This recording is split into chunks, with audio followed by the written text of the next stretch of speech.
Kapan kiamat itu akan datang? Ini rahasia Allah. Jangankan kita yang orang awam, baginda Nabi sendiri tidak diberitahu oleh Allah kapan kiamat itu akan terjadi. Tetapi sungguh pun demikian, banyak hadis-hadis yang menjelaskan ciri atau tanda-tanda datangnya kiamat. Nah, kalau sudah bicara soal tanda kiamat itu ada dua. Pertama yang disebut alamatus sughra, tanda-tanda kecil. Ini waktunya masih ada tenggang. Ada yang dinamakan alamatul kubra, tanda-tanda besar. Artinya kiamat sudah diambang pintu. Apa tanda-tanda kecil dari datangnya hari kiamat itu? Misalnya kata Nabi, apabila ilmu sudah diangkat oleh Allah. Artinya apabila ulama sudah banyak wafat, minat orang belajar agama berkurang, lalu kebodohan nampak merajalela di mana-mana, zina dikerjakan secara terbuka, minuman-minuman keras jadi kebanggaan, itu termasuk di antara tanda-tanda kecil terjadinya hari kiamat. Apalagi misalnya iza waladatil ammatu rabbataha, apabila budak sudah melahirkan tuan. Apa maksudnya? Ada yang mentafsirkan apabila anak sudah bisa membudaki orang tuanya. Orang tua yang melahirkan dia, yang membesarkan dia, demi setelah si anak besar jadi orang berpangkat, bertitel, berharta, berkedudukan, jadilah orang tua itu budaknya. Sehingga sering dibilang kalau orang tua kaya, anak jadi raja. Tapi kalau anak yang kaya, orang tua sering jadi budak. Apalagi munculnya fitnah yang bergelombang, timbul perang antara dua bangsa yang besar, waktu berjalan terasa sangat pendek sekali. Itu merupakan tanda di antara tanda-tanda kiamat. Termasuk di dalamnya sulit membedakan mana laki, mana perempuan. Kan kalau tanda-tanda kayak begini sekarang sudah banyak kita lihat kan. Ulama banyak wafat, penggantinya sulit. Zina dikerjakan berterang-terangan, minuman keras jadi kebanggaan, banyak anak membudaki orang tuanya, sulit membedakan mana laki mana perempuan. Kadang-kadang dari belakang kita lihat perempuan bener, begitu kita colek nengok jenggotan.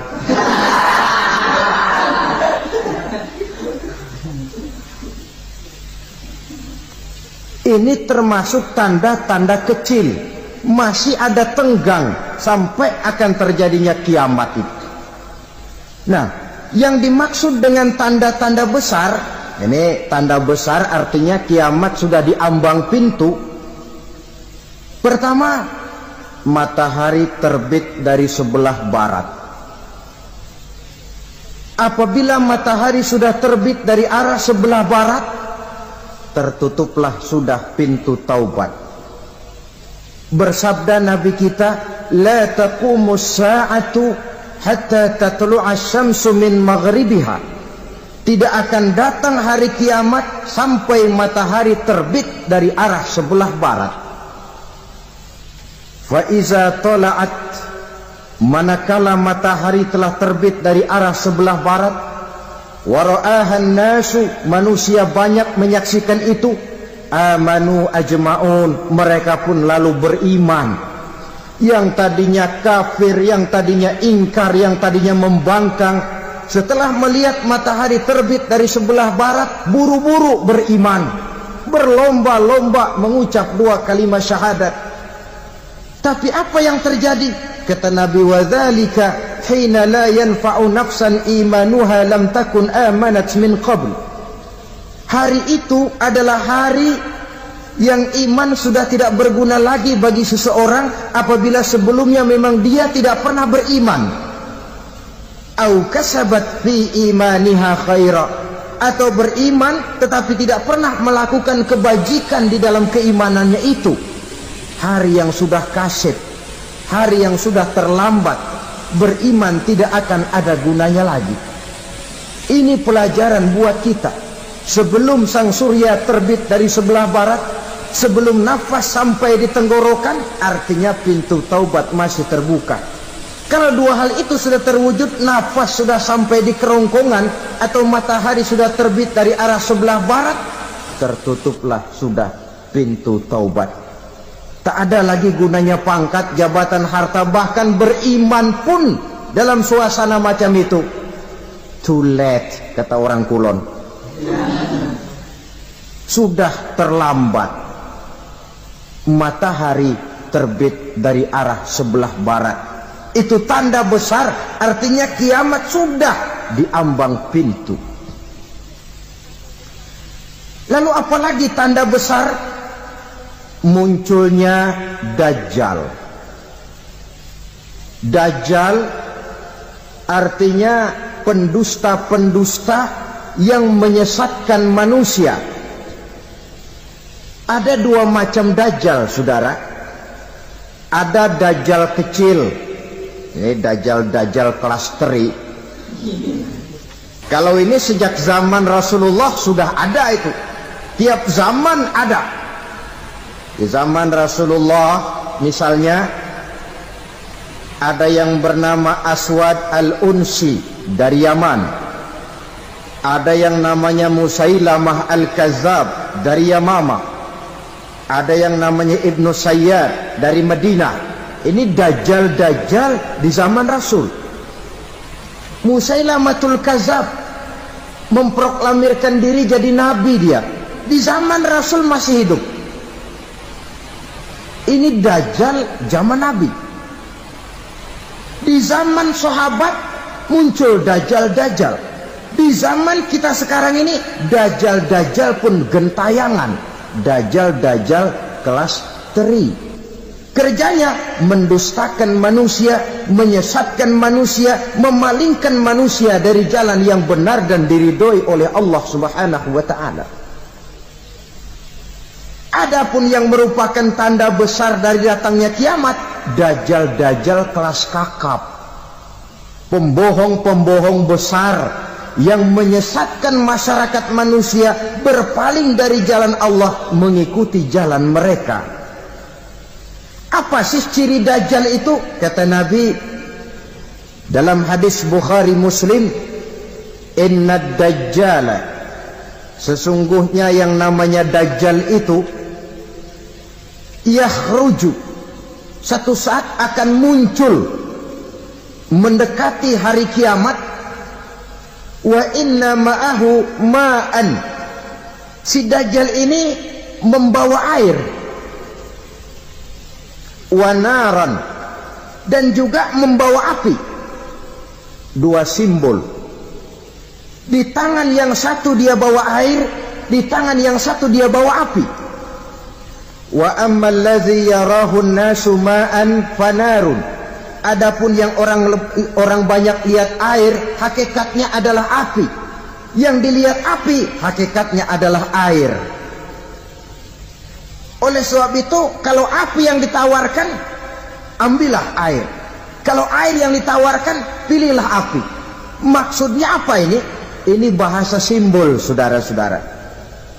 Dajjal bicaranya seolah-olah untuk kepentingan manusia, menawarkan surga. Surga yang dia tawarkan hakikatnya neraka. Hai manusia, kalau kau mau bahagia, jangan dekat-dekat dengan agama. Solat itu tidak efektif dan efisien, tidak produktif dari segi ekonomi itu. Menghadiri majelis taklim cuma buang-buang waktu. Tahajud, tasbih, tahlil, baca Quran, apa itu? Pekerjaan mubazir saja. Hidup ini cuma sekali, masa yang cuma sekali, manfaatkan dengan sebaik-baiknya. Mumpung dibawanya sifat mumpung tetapi dalam pengertian yang sangat negatif. Bicaranya seolah-olah untuk kepentingan manusia, tetapi sebenarnya menjerumuskan manusia. Menawarkan air tapi sebenarnya api, menawarkan api tapi hakikatnya air. Buat apa kamu sholat? Buat apa kamu bayar zakat? Buat apa kamu puasa?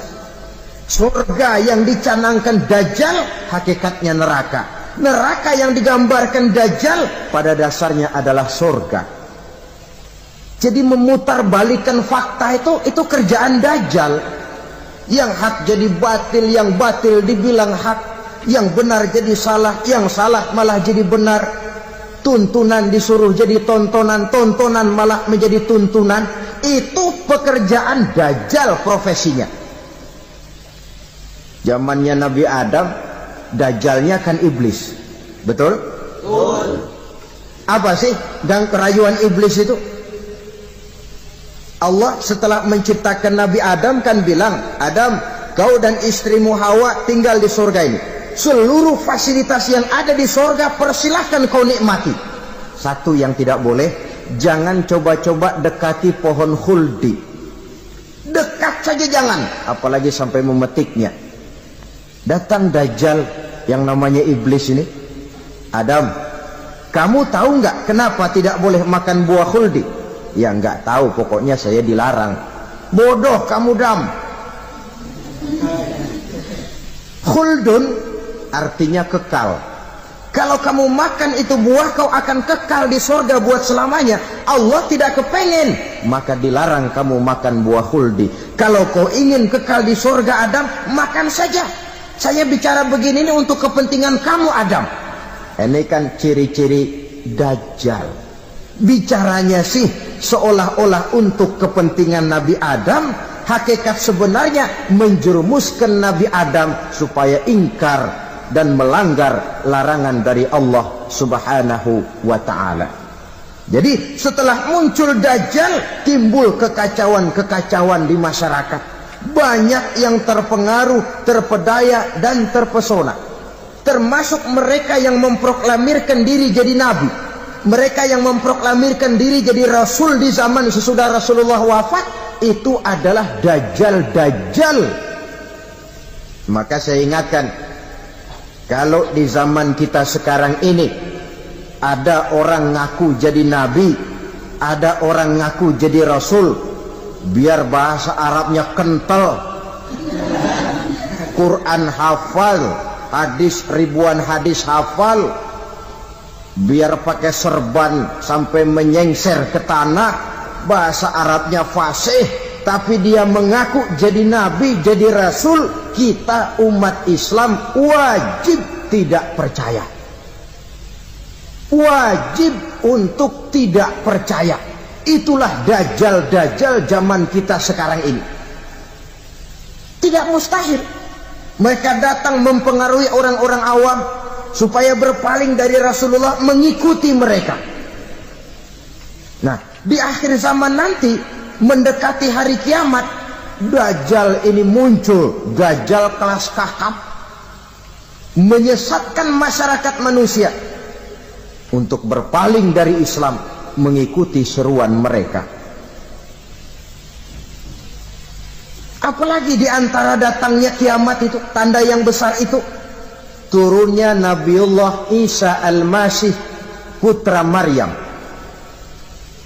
Menurut berbagai hadis yang sahih, Nabi Isa Al-Masih nanti akan turun lagi. Tidak membawa risalah yang baru, tapi meluruskan risalah Islam ini yang telah banyak ditinggalkan oleh masyarakat.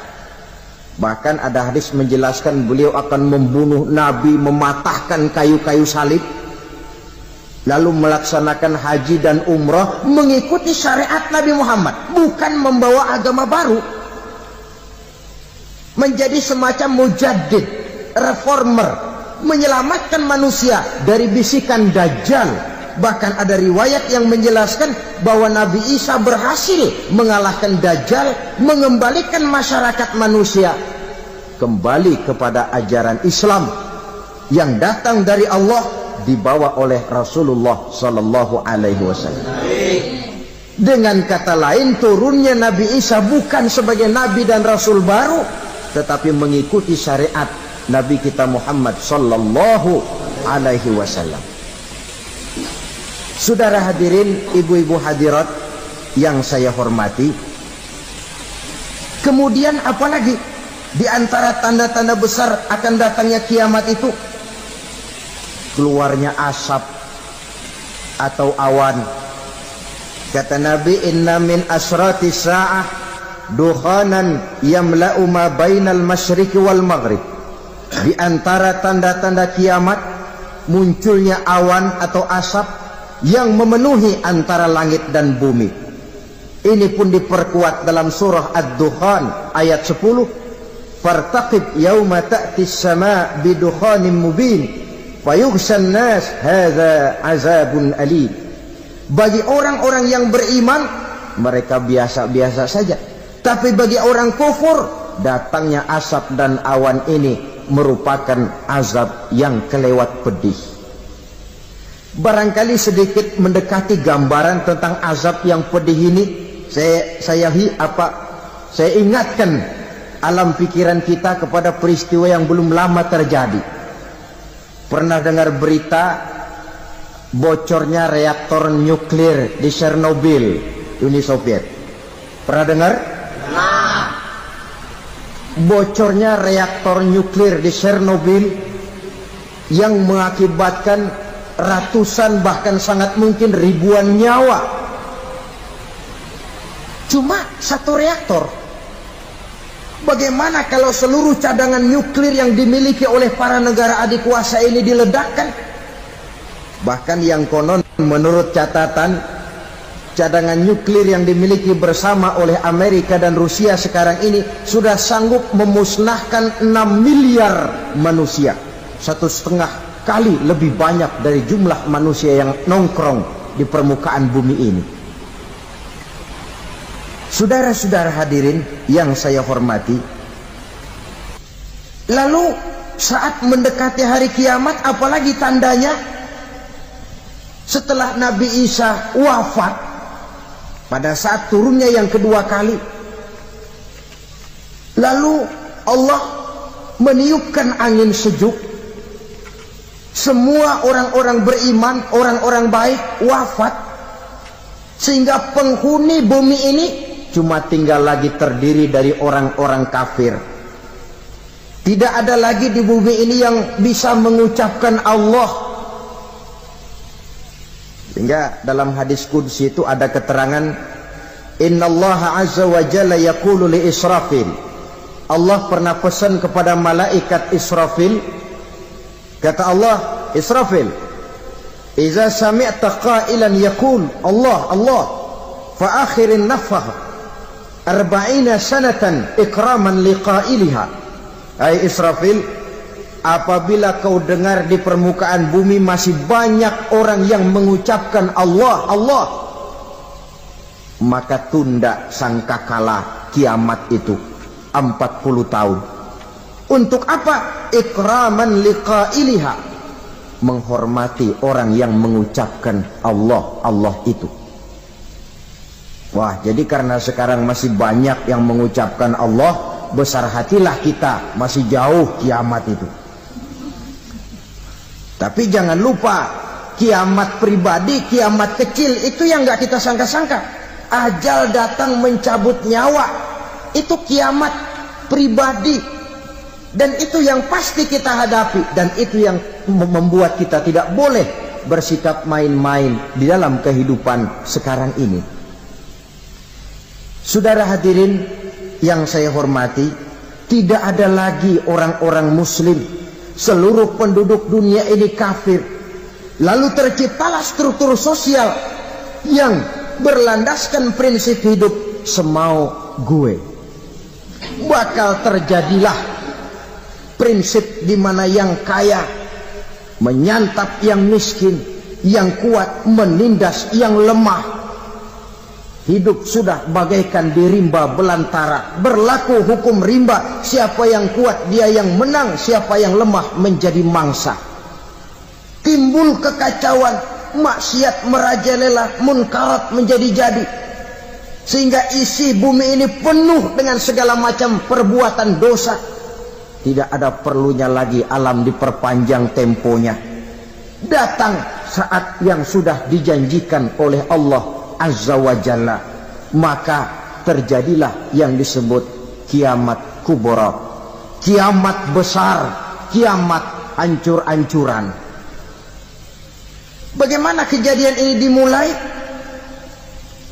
Dalam surah Az-Zumar ayat 68, Allah Subhanahu wa taala berfirman, "Wa nufikha fis-suri fasa'iqa man fis samawati wa man fil ardi illa man sya'allahu." Maka manakala ditiuplah sangkakala, terkejutlah seluruh yang ada di langit dan seluruh yang ada di bumi. Bila saat kiamat datang, Allah perintah malaikat Israfil, "Israfil, tiup sangkakalamu." Ditiuplah sangkakala oleh malaikat Israfil. Yang akibat daripada tiupan itu, seluruh yang ada di langit, seluruh yang ada di permukaan bumi terkejut. Yang ada di langit siapa? Malaikat kan. Bayangin aja kalau malaikat kaget, apalagi kita. Terkejut seluruh makhluk yang ada di bumi, yang ada di langit mendengar suara sangkakala itu. Bunyinya tidak sanggup kita bayangkan dahsyatnya. Ledakan nuklir, ledakan neutron belum apa-apa ketimbang bunyi sangkakala malaikat Israfil ini. Nah, lalu mendengar bunyi sangkakala ini, gemparlah makhluk, kacaulah alam. Bumi gempa, planet-planet bertabrakan, gunung meletus, air laut tumpah ke darat, angin topan bertiup, halilintar menyambar. Lalu semua yang bernama hidup mati total. Mati bareng tanpa persiapan. La haula wala quwata illa billah. Saya kadang-kadang dalam tafakur bermohon, ya Allah, mudah-mudahan saya enggak nemuin kiamat beneran. Ngeri. Tidak bisa kita bayangkan macam apa suasana seperti itu. Allah saja banyak memberikan gambaran, misalnya Al-Qari'ah, wa mal qari'ah, wa ma adraka mal qari'ah. Kejadian yang menggemparkan. Tahukah kamu apa kejadian yang menggemparkan itu? Yauma yakunun nasu kal farasil mabsus wa takunul jibalu kal ihnil manfus. Pada saat itu manusia berterbangan bagai kupu-kupu. Gunung berterbangan seperti kapas ditiup angin. Gunung saja macam kapas, konon lagi manusia. Kematian total, mulai semut sampai gajah mati, jin mati, iblis mati, malaikat mati. Malaikat saja mati. Saudara hadirin yang saya hormati, kematian total yang tanpa persiapan. Orang bilang, Pak, kalau mati bareng begitu yang repot malaikat maut dong ya. Cabut sana, cabut sini. Itu kalau menurut logika kita. Mestinya begitu menurut logika. Tapi logika juga yang bilang nggak perlu serepot itu. Sebab untuk mematikan listrik di wilayah DKI, di wilayah Jakarta, nggak perlu tiap rumah didatengin matiin ya lama. Cukup dari kantor pusatnya saja PLN tekan satu tombol, gelaplah seluruh Jakarta. Saudara hadirin yang saya hormati, kematian total.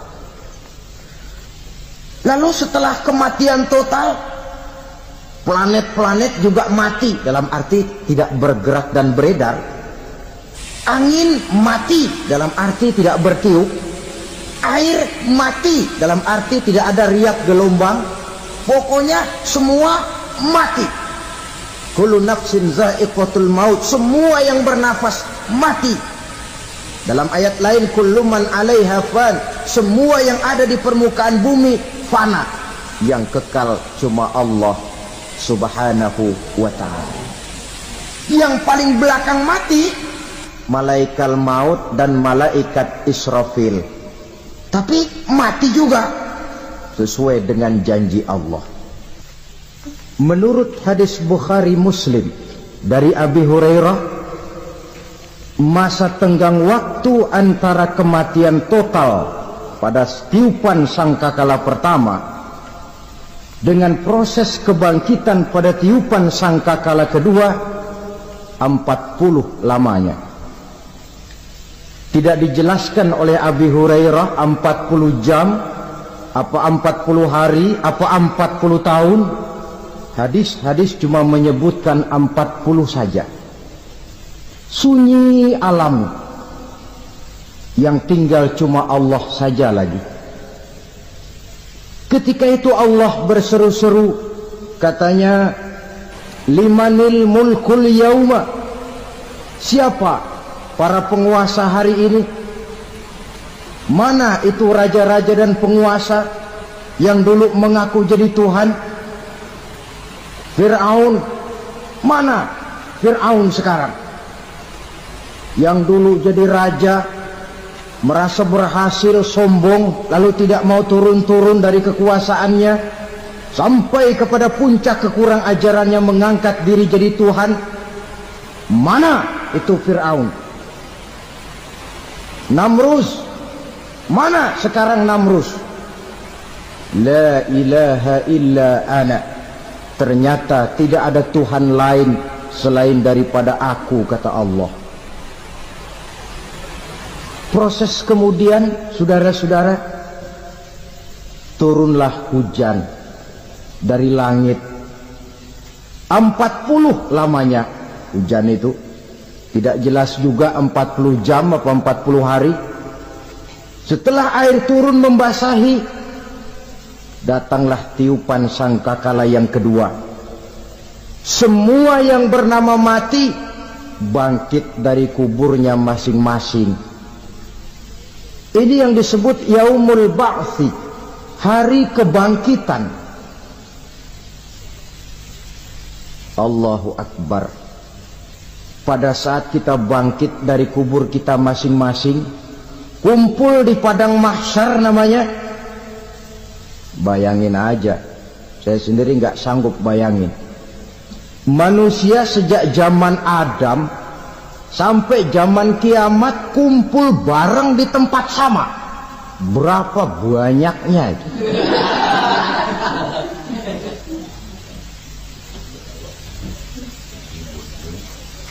Dan yang luar biasa, menurut satu riwayat, pada saat bangkit itu, Masya Allah, roman muka kita berubah, disesuaikan dengan amalan kita waktu di dunia ini. Barang siapa yang waktu di dunia amalannya itu amalan tikus,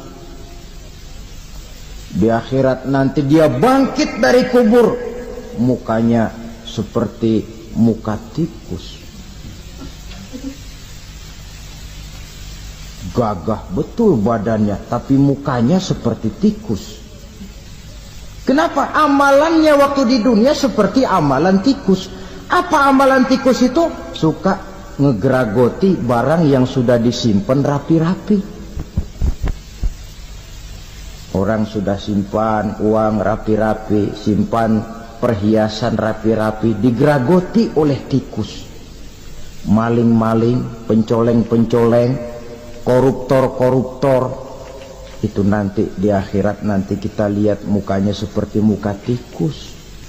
Oh, ini waktu di dunia suka nyolong, mukanya seperti muka tikus. Barang siapa yang waktu di dunia ini amalannya itu amalan macan. Dia akan bangkit nanti mukanya seperti muka macan. Apa amalan macan? Macan itu amalannya menang-menangan. Orang yang mau menang saja nggak mau mengalah.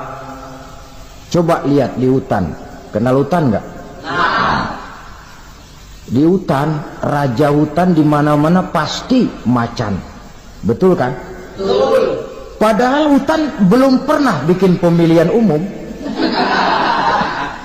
Tapi macan tidak peduli ada pemilihan umum apa tidak, pokok saya raja. Sebab apa? Macan jadi raja itu bukan karena benar, tapi karena kuat jadi raja.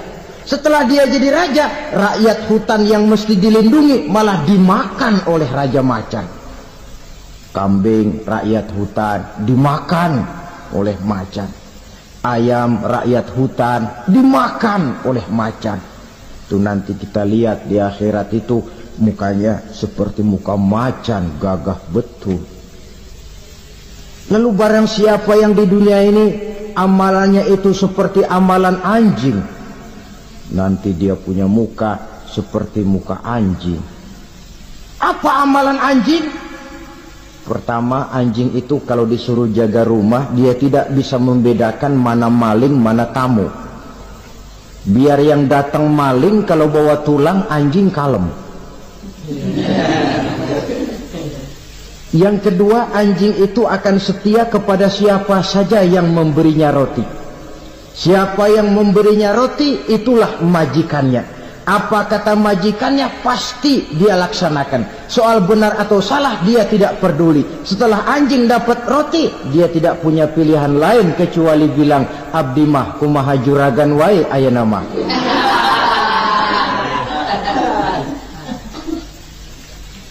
Saudara hadirin yang saya hormati, berkumpul di padang mahsyar, tiap orang sibuk dengan persoalannya masing-masing. Matahari waktu itu didekatkan oleh Allah, panas luar biasa. Ada yang saking panasnya itu mencucurkan peluh keringat sampai sebatas mata kakinya.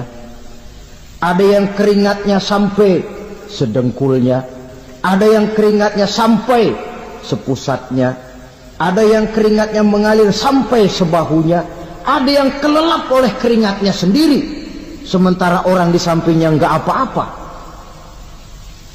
Bergantung lagi amalan dia waktu di dunia ini. Saudara-saudara, sebagian orang dalam kepanikan padang mahsyar berombong-rombong datang mereka menghadap Nabi Adam. Ya Adam, anta abal bashar. Hai Adam, Tuhan adalah bapak moyang manusia. Kami sebentar lagi akan disidang, dimintakan pertanggungan jawab. Tolonglah kami, hai Adam. Kata Nabi Adam, jangankan nolongin sampean, saya sendiri tanggung jawab di hadapan Allah. Ketika dulu tidak boleh makan khuldi, saya serobot. Sudahlah, urus diri masing-masing saja, nafsi. Begitu kata Nabi Nuh, begitu kata Nabi Ibrahim. Tiap orang bertanggung jawab sendiri-sendiri. Ketika itulah saudara-saudara, nikmatnya menjadi umat Nabi besar Muhammad sallallahu alaihi wasallam. Sebab apa? Walaupun menurut abjad kita ini umat paling belakang, kan paling belakang kita ini toh, karena Nabi Muhammad adalah Nabi akhir, tapi akan dihisap lebih dulu, lewat di atas sirat lebih dulu, masuk surga lebih dahulu ketimbang umat-umat belakangan. Ketika Rasul mendekati ajal, beliau tanyakan itu kepada malaikat Jibril. Malaikat Jibril berkata, Muhammad jangan khawatir, Allah sudah berjanji, inni haramtul jannata ala sairil anbiya hatta tadkhulaha anta, wa haramtuha ala sairil umami hatta tadkhulaha ummatuka. Surga aku haramkan buat seluruh nabi kecuali kalau engkau Muhammad sudah masuk ke dalamnya, dan surga aku haramkan buat seluruh umat kecuali kalau umatmu Muhammad sudah masuk ke dalamnya. Logikanya, walaupun menurut abjad kita umat paling belakang, bakal dihisab paling dulu, lewat di atas sirat paling dulu, masuk surga paling dulu, kalau mampir ke neraka juga paling dulu. Ya resiko. Jangan mau enaknya aja paling dulu. Saudara hadirin yang saya hormati, setelah masa kebangkitan itu jangan dikira begitu bangkit langsung diperiksa, masih menunggu menanti ribuan tahun perhitungan padang mahsyar untuk sampai kepada proses yang disebut yaumul hisab, hari perhitungan. Seorang demi seorang bakal dipanggil. Bayangkan saja, kita se-RT saja di absen, kadang-kadang perlu waktu lama. Ini manusia sejak zaman Nabi Adam sampai datang hari kiamat, satu demi satu disidang di hadapan Qadhi Rabbul Jalil. Status sosial copot sudah waktu itu. Yang pernah jadi hartawan di situ tidak lagi kelihatan kehartawanannya. Yang pernah jadi jenderal tidak lagi dipanggil jenderalnya. Yang ustadz tidak lagi dipanggil al-mukarramnya. Seluruh status sosial selesai.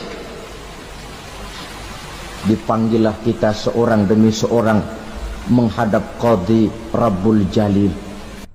Subhanallah, sangat luar biasa kajian yang sudah disampaikan oleh guru kita almarhum Kiai Haji Zainuddin MZ. Sahabat beriman yang dimuliakan Allah, tetaplah di channel ini karena kajian ini belum selesai dan masih banyak lagi hal-hal menarik yang akan disampaikan oleh guru kita almarhum Kiai Haji Zainuddin MZ. Maka dari itu mari kita lanjutkan kembali. Selamat mendengarkan. Bagaimana proses penghisaban itu? Pertama, proses tanya jawab.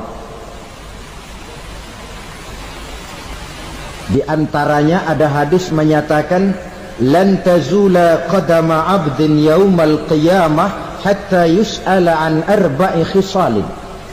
Besok di hari kiamat tidak akan bergeser telapak kaki seorang hamba sampai dia ditanya lebih dulu tentang 4 persoalan. Tentang ilmunya, kemana ilmu itu diamalkan. Tentang umurnya, di mana umur itu dihabiskan. Tentang masa mudanya, kemana masa muda itu dipakai. Tentang hartanya, dari mana harta itu didapat dan kemana harta itu dibelanjakan. Ini termasuk proses tanya jawab. Jadi kalau istilah pengadilan dunia, nama Fulan bin Fulan. Kamu waktu di dunia diberikan umur panjang untuk apa? Pernah mengalami masa muda, kemana kau habiskan masa remajamu? Kau diamanahkan ilmu, dengan apa ilmumu kau amalkan? Kau diberikan harta, dari mana harta kau dapat, kemana kau belanjakan? Tak seorang pun yang bisa mungkir.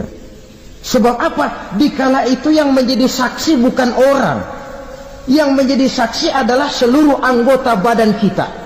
Tangan bicara, kaki jadi saksi terhadap seluruh amalan yang pernah kita kerjakan pada saat kehidupan di alam dunia ini.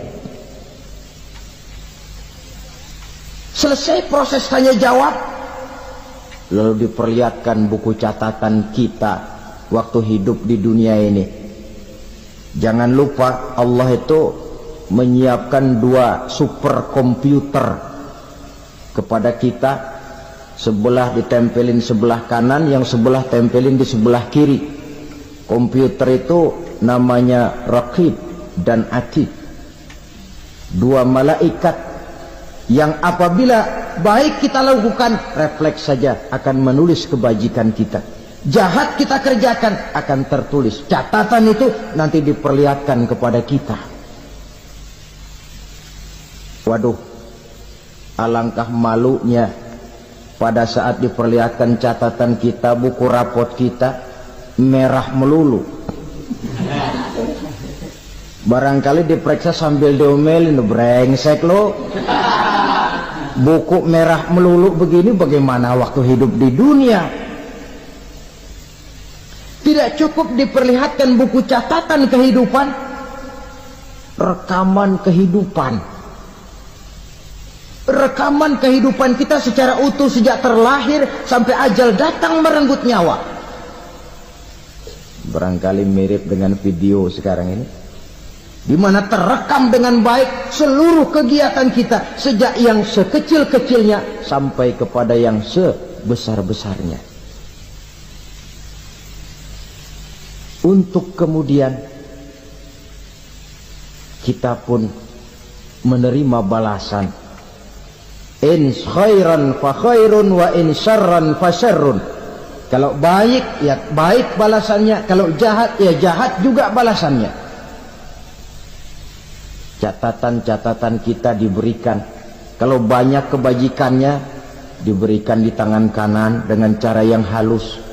Kalau banyak kejahatannya diberikan dari sebelah kiri atau dilempar dari belakang. Itulah sebabnya sejak di dunia ini kita sudah mohon kepada Allah. Ketika berwudu membasuh tangan kanan, apa kita bilang? Allahumma a'tini kitabi biyamini wa hasibni hisaban yasira. Ya Allah, berikan saya kitab di tangan kanan, dan kalau saya memang perlu dihisap, hisaplah saya yang seringan-ringannya. Tangan kiri berlindung kita kepada Allah, jangan sampai diberikan kitab di tangan kiri atau dari arah sebelah belakang. Wa a'udzubika an tu'tiya kitabi bishimali aw min wara'i zuhri, dari arah sebelah belakang. Na'udzubillah min dzalik. Setelah selesai lewat proses penghisaban, lewat mizan, timbangan, maka yang sudah selesai dihisab itu bergeraklah menuju sirat, jembatan yang terbentang menuju surga melalui neraka. Saudara-saudara, panjangnya perjalanan sirat itu memakan waktu ratusan tahun. Tetapi orang yang lewat di atas sirat pun macam-macam, bergantung amalannya ketika di dunia ini. Ada yang lewat di atas sirat itu kal barkil khatib, seperti kilat yang menyambar, lep, sudah sampai dia di surga. Cepat bukan main. Ada yang lewat di atas sirat itu seperti orang lari-lari. Ada yang lewat di atas sirat itu seperti orang jalan biasa. Ada yang sambil merangkak, ada yang sambil ngesor, ada yang sambil gelayutan, ada yang selamat sampai ke ujung ke surga, ada yang tergelincir jatuh masuk ke dalam neraka, bergantung amalannya dalam kehidupan di dunia sekarang ini. Tiap kita akan melewati yang namanya sirat ini. Saudara-saudara kaum muslimin yang saya hormati, dengan demikian mereka yang selamat melalui sirat sampai ke terminal akhir surga, mereka yang ketika dihisab ternyata banyak kejahatannya daripada kebaikannya, mereka singgah di dalam neraka. Nah, adapun orang-orang yang beriman menurut ayat Quran dan hadis Nabi itu nanti ada bermacam-macam. Ada orang beriman itu yang dimasukkan surga. Ada orang beriman itu yang dimasukkan ke dalam surga. Ada orang beriman itu yang disebut penduduk surga. Kenapa lain-lain, Pak? Karena waktu di dunia amalannya juga lain-lain. Ada orang beriman yang masuk surga. Ini paling murah tiketnya. Mau masuk surga? Kata Nabi begini, ma min abdin qala la ilaha illallah thumma mata ala dhalik illa dakhala al-jannah. Kalau seorang hamba sudah mengucap dua kalimat syahadat, dia yakin dengan kebenaran kalimat itu sampai matinya, orang itu akan masuk surga. Abi Dzar yang waktu itu diajak bicara heran, ya Rasul kok gampang betul? Iya, Walaupun orang itu mencuri, iya. Walaupun orang itu berzina, iya. Biar dia mencuri, biar dia berzina, kalau dia sudah mengucap 2 kalimat syahadat, dia yakin dengan kebenaran kalimat itu sampai matinya, itu orang akan masuk surga. Jadi masuk surga cukup 2 kalimat syahadat, yakin sampai mati, masuk surga. Itu perkara masuk. Tapi kalau pertanyaannya diterusin, masuknya kapan, Pak? Nah, ini lain lagi urusannya. Sebab ada yang masuknya itu langsung, ada yang mampir dulu. Di sana tempat cuma 2. Kalau tidak surga, neraka. Mau ke surga, tapi mampir dulu. Yang mampirnya jelas di neraka. Kenapa? Dalam hadis qudsi ada riwayat, nanti itu di akhirat, setelah Allah selesai mengatur penduduk surga masuk surga, yang neraka masuk neraka, Allah berkata kepada malaikat Malik, malaikat Malik, labaik ya Allah, itu bajingan-bajingan tengik, manusia-manusia durjana yang waktu di dunia tidak mau sujud, jauh dari ulama, gemar melakukan yang munkarat dan maksiat, hidup di tengah masyarakat selalu jadi bibit keonaran, kufur, sudah masuk neraka semua. Sudah ya Allah. Nah, kalau sudah, coba sekarang kamu masuk, Malik. Saya, iya, masuk neraka. Mau apa ya Allah? Kata Allah, akhriju minan nar man kana fi qalbihi misqala habbatin min khardalin min iman. Kau masuk neraka, cari di dalam neraka orang-orang yang ada imannya walaupun kecil sebesar biji zarah, angkat mereka keluar. Masuk malaikat Malik ke neraka, cari orang yang ada imannya, korek-korek. Ya repot, udah pada gosong. Yang ada imannya diangkat ke atas, yang ada imannya diangkat ke atas, lalu dimandikan di Nahrul Hayat, namanya sungai kehidupan di akhirat nanti. Cakep lagi rupanya, bersih lagi wajahnya, apel di hadapan Allah. Kata Allah, bagaimana mas? Kapok nggak sampean? Kapok ya Allah. Nah, kalau kapok, idhab fadkhulil jannah, pergi masuk surga sana. Berangkat mereka ke surga, ketemu sama teman-temannya yang udah sampai lebih dulu, yang nggak pakai mampir lagi. Terjadi dialog. Kata teman-temannya yang udah pada nyampe duluan, mas, iya, emang baru sampai? Saya baru sampai. Memang mampir di mana dulu mas? Kita sudah lama sampai di surga. Saudara buka surah Al-Muddatsir ayat 34-35. Ma salakakum fis saqar? Kenapa kamu mampir di neraka Saqar? Qalu lam nakum minal musallin. Mereka menjawab, kami mampir di neraka Saqar mas, gara-gara dulunya kami waktu di dunia ndak pernah sholat. Ndak pernah sholat? Ndak pernah. Karena rumahnya dekat masjid, cuma dekat doang mas. Sholat mah enggak saya. Enggak pernah ngasih makan fakir miskin, enggak pernah hadir di majelis taklim, pendeknya enggak pernah melakukan kebajikan. Maka saya pun mampir di neraka Saqar. Untung betul saya punya iman mas, sedikit. Waktu hidup di dunia dulu saya pernah mengucap 2 kalimat syahadat, sekali-kalinya waktu mau kawin. Masya Allah. Untung saja kawin, kalau nggak kawin polos.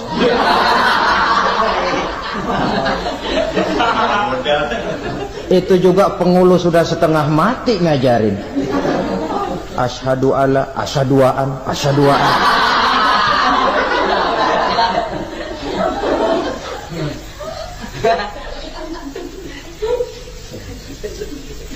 Ini namanya masuk surga, ada mampir dulu. Ada pula orang mukmin itu yang dimasukkan surga. Namanya dimasukkan kan terima beres.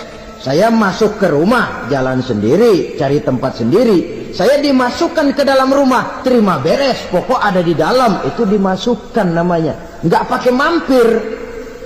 Tapi tentu tiketnya lebih mahal ketimbang yang pertama tadi. Apa kata Allah? Innal ladzina amanu wa amilus salihat la ukaffiranna anhum sayyi'atihim wa la udkhilannahum jannah. Sesungguhnya orang-orang yang beriman kemudian beramal soleh, kami hapuskan segala dosa dan kesalahannya, kami masukkan mereka ke dalam surga. Lihat ayatnya, Allah yang memasukkan, kita yang dimasukkan. Tidak pakai transit, tidak usah mampir. Cuma tidak cukup syahadat, tidak cukup amanu, tapi diiringi dengan wa'amilus salih. Iman, amal. Tidak cukup syahadat, lalu dibuktikan dia sholat, dia zakat, puasa, lalu dia melakukan berbagai macam kebajikan. Ini yang menyebabkan dia tidak pakai mampir di tempat yang bernama sakor. Lalu ada pula orang mukmin itu yang disebut penduduk surga. Wah, ini sudah VIP ini. Ashabul jannah, penduduk surga. Siapa mereka? Kata Allah, innal ladzina amanu summa istaqamu fala khaufun 'alaihim wa la hum yahzanun ulaika ashabul jannah hum fiha khalidun. Sesungguhnya orang-orang yang beriman lalu istiqamah, tetap dalam melaksanakan perintah Allah, tidak goyah, tidak labil tapi stabil, istiqamah, mereka tidak takut dan tidak bersedih hati. Merekalah penduduk surga. Iman, istiqamah. Tidak punya duit, sembahyang. Banyak duit, sembahyang. Miskin, sembahyang. Kaya, tetap sembahyang. Istiqamah. Kadang orang kalau susah rajin ke masjid, banyak duitnya ngelihat masjid melengos. Itu yang dibilang waktu miskin hamba Allah, setelah kaya jadi hamba harta. Bergeser, tidak ada nilai istiqomahnya. Saudara-saudara, dengan begitu penduduk neraka itu dua. Ada penduduk permanen, ada penduduk yang semi permanen. Yang semi permanen orang-orang beriman yang mempunyai dosa besar. Mereka masuk ke neraka untuk menerima azab sesuai dengan dosanya. Bila selesai masa azab itu, mereka akan diangkat untuk ditempatkan kembali ke dalam surganya Allah Subhanahu wa ta'ala. Nah, dikala itulah saudara-saudara, ada yang disebut syafaat dari Rasulullah Sallallahu Alaihi Wasallam. Tapi tentu jangan lupa, syafaat ini ibarat kain menambal dia. Kita punya kain bolong-bolong sedikit, syafaat yang menambal. Sholat kita ada kurang dikit, sedekah kita ada campur riak dikit, amalan kita ada tidak karena Allah dikit, kita berharap syafaat. Jadi biarlah kain masih bolong-bolong, yang penting punya kain. Tapi kalau kainnya tidak ada, yang ditambal apanya? Sholat tidak, puasa tidak, zakat tidak, berharap syafaat saja. Ya, terlalu berlebihan itu. Saudara hadirin yang saya hormati, apabila selesai proses penghisaban, proses penghitungan, maka dikala itulah manusia terbagi dalam dua kelompok besar. Fariqun fil jannah wa fariqun fis sa'ir. Sekelompok orang-orang beruntung yang masuk ke dalam surga, dan sekelompok lagi masuk ke dalam neraka. Akan memakan waktu untuk menceritakan sifat surga dan neraka, tapi insya Allah pada kesempatan pertemuan lain saya sampaikan. Namun sebagai gambaran umum cukuplah saya sampaikan sebuah hadis qudsi. Allah jelaskan, a'dadtu li'ibadiyas salihin ma la 'ainun ra'at wa la uzunun sami'at wa la khatara fi qalbil bashar. Aku sediakan buat hamba-hambaku yang soleh, yang tidak pernah terlihat oleh mata, tidak pernah terdengar oleh telinga, dan belum pernah terdetik dalam hati manusia. Jadi kenikmatan surga belum pernah dilihat mata, belum pernah didengar telinga, belum pernah terdetik dalam hati. Pedihnya azab neraka belum pernah terlihat mata, belum pernah terdengar telinga, belum pernah terdetik dalam hati. Saudara hadirin yang saya hormati, oleh karena itu sebagai uraian akhir daripada kiamat ini, marilah sama-sama kita memanfaatkan hidup dengan sebaik-baiknya supaya jangan timbul penyesalan di hari kemudian nanti. Mudah-mudahan kita seluruhnya diselamatkan Allah dari azab neraka dan mendapat surga dan ridhonya. Saudara-saudara kaum muslimin rahimakumullah, kita menyaksikan peristiwa-peristiwa yang memilukan dan memalukan. PHK terjadi di mana-mana, pengangguran meningkat, harga-harga membumbung tinggi, daya beli rakyat semakin lemah. Sementara di bidang politik, kejadian-kejadian memberikan indikasi bahwa persatuan dan kesatuan kita sebagai bangsa dewasa ini tengah berada dalam ujian yang berat. Pada jumpa kita kali ini, tanpa bermaksud untuk mencari kambing hitam dari bencana yang kita hadapi, saya ingin menyampaikan sebuah hadis yang diriwayatkan oleh Imam At-Tabarani dari Ibnu Abbas bahwa Rasulullah sallallahu alaihi wasallam bersabda, "Khamsun bi khamsin." Ada 5 perkara yang dapat menimbulkan 5 macam bencana. Mari kita renungi hadis ini satu demi satu sebagai bahan introspeksi buat kita semua dalam menghadapi bencana yang tengah berlaku sekarang ini. Yang pertama, manaqasa qaumul ahda illa sullita alaihim aduwwuhum. Apabila suatu kaum sudah mengingkari janjinya, maka mereka pun akan dikuasai oleh musuh-musuh mereka. Sederhana saja nampak kalimat dalam hadis ini. Apabila orang sudah mengingkari janji, mereka akan dikuasai oleh musuh-musuh mereka sendiri. Dan musuh kita yang paling utama saat ini adalah kemiskinan dan kebodohan. Kenapa itu terjadi? Karena kita mengingkari janji kita sendiri. Di saat awal-awal berdirinya Orde Baru, kita pernah berjanji untuk melaksanakan Pancasila dan Undang-Undang Dasar 45 secara murni dan konsekuen. Kita berjanji bahwa kita akan menegakkan pemerintah yang bersih dan berwibawa. Itu semua pada permulaannya. Waktu demi waktu berjalan, kita lupa dengan janji yang kita ucapkan itu. Ketuhanan yang Maha Esa kita ucapkan, tapi kesetanan yang luar biasa yang kita lakukan. Kemanusiaan yang adil dan beradab yang kita dengungkan, tetapi kemanusiaan zalim dan biadab yang kita praktekkan.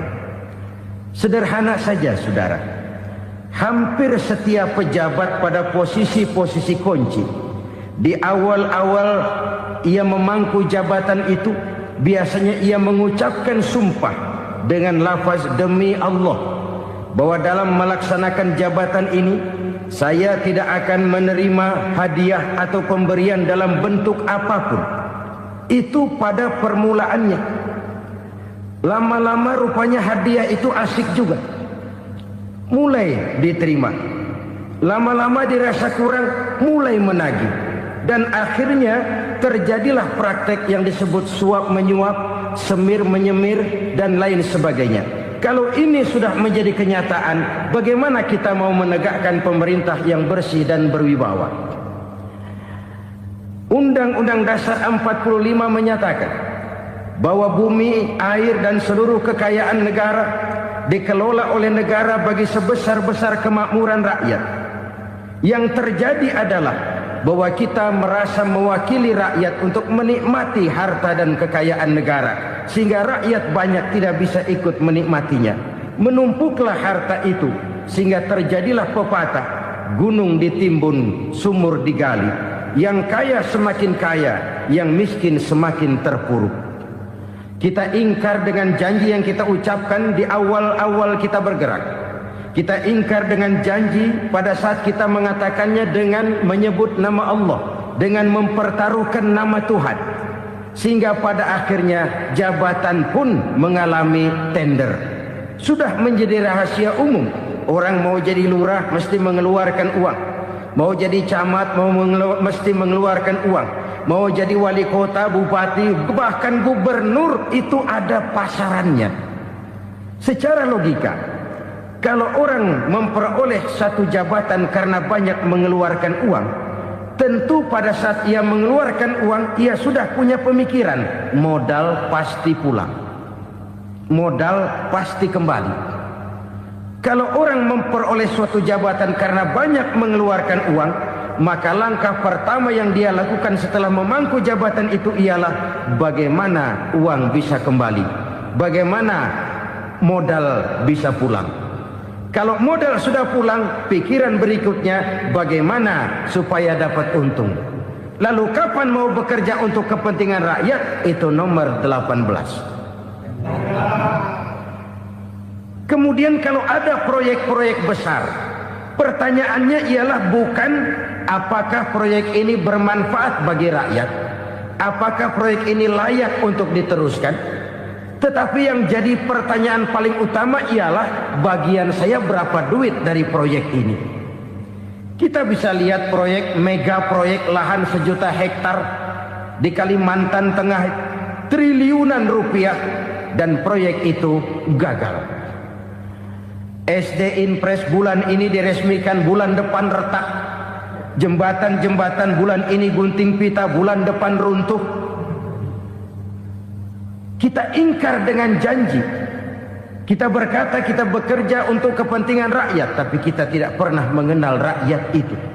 Apabila suatu kaum sudah mulai mengingkari janji, maka mereka akan dikuasai oleh musuh-musuh mereka. Akibatnya tersusunlah barisan-barisan sakit hati yang makin lama makin menjadi bola salju, menggelinding membesar, dan kemudian terjadilah hal-hal yang tidak kita inginkan lagi. Apabila suatu kaum sudah mengingkari janji, maka mereka akan dikuasai oleh musuh-musuh mereka. Ini penyebab bencana yang pertama. Kita tidak konsekuen. Tadinya kita dengan lantang teriak-teriak berantas korupsi, ganyang korupsi. Pada waktu kita belum mendapat kesempatan. Setelah kita naik punya kesempatan, rupanya korupsi enak juga dirasa. Terjadi pergeseran nilai, orang luntur, kehilangan idealisme awal. Lalu untuk menghibur diri, menutup kesalahan, kita gunakanlah pepatah bahwa tidak ada gading yang tak retak, bahwa kita harus mikul dhuwur mendem jero. Itu semua cuma sebagai dalih agar kesalahan kita tidak dibicarakan orang lain. Padahal kita sendiri yang mengingkari janji. Kita yang keluar dari komitmen awal kita. Kita berjanji melaksanakan Pancasila dan Undang-Undang Dasar 45 dengan murni dan konsekuen. Kita berjanji untuk menegakkan pemerintah yang bersih dan berwibawa. Namun dalam kenyataannya itu tidak kita laksanakan dengan sebagaimana mestinya.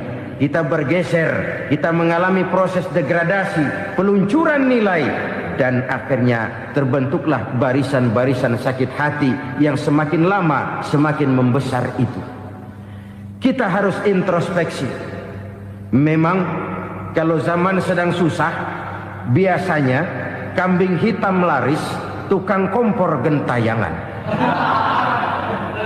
Itu dari dulu selalu mencari kambing hitam. Karena itu kita tidak bicara orang, kita tidak bicara siapa yang salah, kita bicara sistem, dan sistem itu bisa mengena siapa saja. Kalau orang sudah mulai mengingkari janji, bergeser dari komitmen awal, itu sudah mulai ia mengalami proses peluncuran, proses degradasi. Ini penyebab yang pertama. kita tidak lagi konsekuen. Bahwa bumi, air, sumber daya alam adalah milik negara, dikuasai oleh negara, digunakan bagi sebesar-besar kemakmuran rakyat. Ternyata rakyat yang makmur itu tidak merupakan gambaran yang menyeluruh dari rakyat kita. Undang-undang dasar kita menganut ekonomi kekeluargaan, tapi yang kita praktekkan adalah ekonomi keluarga. Kalau bukan keluarga nggak dapat proyek. Kalau bukan keluarga nggak dapat macam-macam. Kekeluargaan kita rubah menjadi keluarga. Timbullah penyakit nepotisme. Kita bergeser, kita ingkari janji, dan kita anggap kita atasnamakan rakyat. Rakyat cuma sekedar jadi address, rakyat cuma sekedar jadi alamat, tetapi kehidupan mereka tidak banyak berubah dan tidak banyak terangkat. Kaum muslimin rahimakumullah, ini penyakit yang pertama, penyebab bencana yang pertama. Yang kedua, kata Nabi, wa ma hakamu bighairi ma anzalallah, apabila hukum yang diterapkan sudah tidak lagi bersumber dari hukum Allah, illa fasha fihimul faqru, maka akan bertebaranlah kemiskinan di mana-mana. Ini artinya apa? Apabila hukum tinggal sebuah stempel, apabila hukum sudah diatur menurut kepentingan, apabila hukum sudah tidak lagi ditegakkan secara adil, maka kemiskinan merambah di mana-mana. Hukum diatur menurut selera orang yang sedang berkuasa, maka yang benar bisa jadi salah, yang salah bisa jadi benar. Hukum dalam kenyataan hidup berlaku seperti pisau. Pisau itu kan saudara lihat, yang namanya pisau dimanapun itu tajamnya ke bawah, ke atas tumpul. Kalau hukum itu, kalau untuk rakyat, hukum itu tajam bukan main, cepat sekali dilaksanakan. Tapi giliran menengah ke atas, yang gedean dikit berbuat salah, hukum tumpul. Hukum pura-pura tidak dengar. Akibatnya terluka rasa keadilan rakyat. Satu kasus rakyat diam, dua kasus rakyat diam, tiga kasus rakyat diam. Kasus terakumulasi di hati rakyat. Luka rasa keadilan, dan itu menjadi sumber bencana. Penjarahan, kita tidak setuju itu. Tapi kita harus melihat kausalnya. Itu kan tidak berdiri sendiri.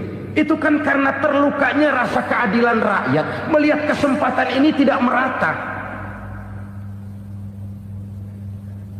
Kalau rakyat ini yang ngajukan kredit ke bank, walaupun jumlahnya cuma jutaan, ratusan ribu, susahnya 17 setan. Tapi ada orang-orang tertentu yang agunannya palsu, jaminannya palsu, bawa kata belece, bukan cuma miliaran, triliunan kredit bisa keluar. Terluka rasa keadilan, hilangnya kesempatan. Rakyat cuma dapat kesempitan, jarang dapat kesempatan. Dari lukanya rasa keadilan ini, memang ya entah lipstik, entah basa-basi, dibentuklah tim ini, dibentuklah badan pengawas ini, dibentuklah tim ini. Kalau membentur tahu, hancur tahu. Tapi kalau tim yang dibentuk membentur karang, bukan karangnya yang hancur biasanya, timnya yang bubar. Kenapa? Yang dibentur batu karang yang sangat keras. Kita main-main dengan hukum. Kita tidak konsekuen dengan hukum. Luka rasa keadilan, dan itu terakumulasi. Edi Tamsil, rakyat tahu, terakumulasi. Menguap begitu saja. Kasus-kasus lain rakyat tahu, menguap begitu saja. Ketidakadilan terakumulasi, mengendap di hati rakyat, menunggu ledakan. Pada saat sumbu meledak, rakyat tidak bisa dibendung lagi. Oke, kita tidak setuju dengan penjarahan, tapi jangan melihat itu sebagai peristiwa yang berdiri sendiri.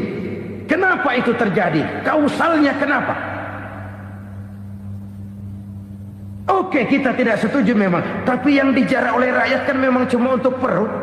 Yang dijarahkan beras, yang dijarahkan televisi, yang dijarahkan kulkas yang masih bisa dihitung, yang memang real untuk kebutuhan rakyat. Penjara berdasi kepala botak yang menguras uang rakyat habis-habisan, enak saja melenggang dalam kehidupan ini. Makin terluka rasa keadilan rakyat. Apabila hukum yang diterapkan sudah menyimpang dari keadilan yang diajarkan Allah, fasyafihimul fakru, bertebaranlah kemiskinan. Aneh, memalukan, memilukan. Sebuah negara agraris yang katanya pulaunya hijau royo-royo, gemari palau jenawi toto tentem kertora harjo,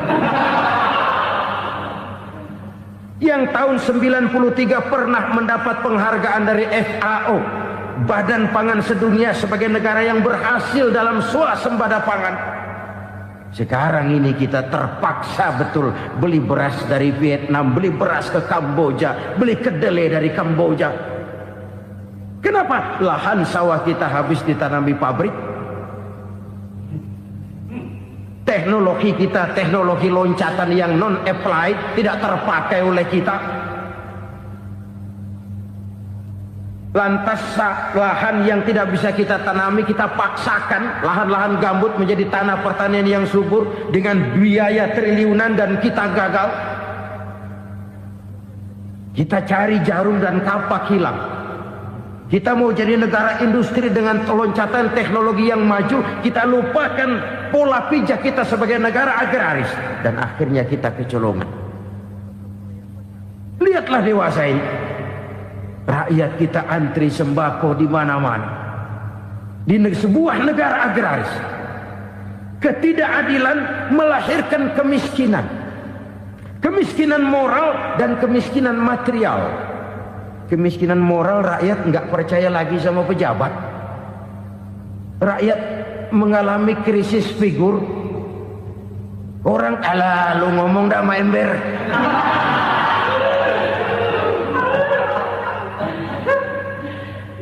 Penataran yang menghabiskan biaya miliaran itu melahirkan pejabat-pejabat korup.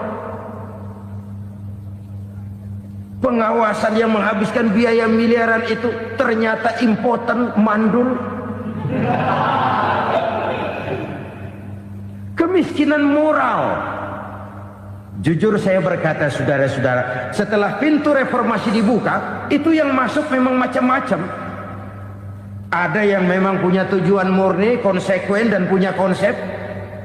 Ada yang nunggu di tikungan, begitu mobil lewat nyamber pintu, berangkat ikut reformasi.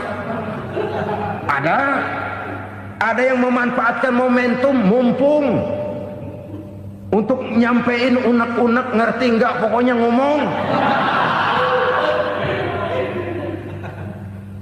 Sehingga keadaan semakin rancu, kebingungan semakin menjadi-jadi, masalah yang paling urgen tidak terselesaikan. Sekarang ini orang berpikir mendingan jadi pala ular daripada jadi buntut macan. Buntut macan memang hebat macan, tapi kalau buntutnya cuma ugel-ugel di belakang buat apa? Mendingan jadi pala ular, kecil juga nyaplok. Artinya ya biar kecil juga kalau punya partai kan gagah. Lalu rame-rame bikin partai kayak bikin arisan.